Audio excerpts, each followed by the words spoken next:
हमारे वाईटीएफ के प्रोटेस्ट के बाद और प्रेस कॉन्फ्रेंस के बाद जब हमने कहा कि अगर बांग्लादेश के लोग हमारे इंडियन एम्बेसी को धमकी देंगे, घुसने की कोशिश करेंगे, तो हम भी जवाब देना जानते हैं। आज नोटिस निकला है कि बांग्लादेश हाई कमीशन अगरतला में बंद हो जाएगा।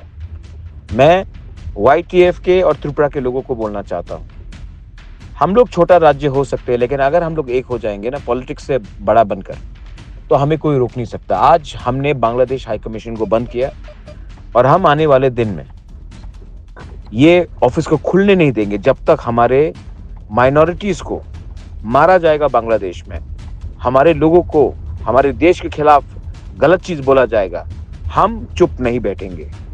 ये तिपरा मोथा का क्रेडिट नहीं, ये हिंदुस्तान का क्रेडिट है और ये हमारा एकता का क्रेडिट है। इसके लिए मैं कहता हूं, प्रतिवाद प्रतिशोध जो भी करना है बांग्लादेश के खिलाफ कीजिए, हम लोग सबसे पहले इंडियंस हैं।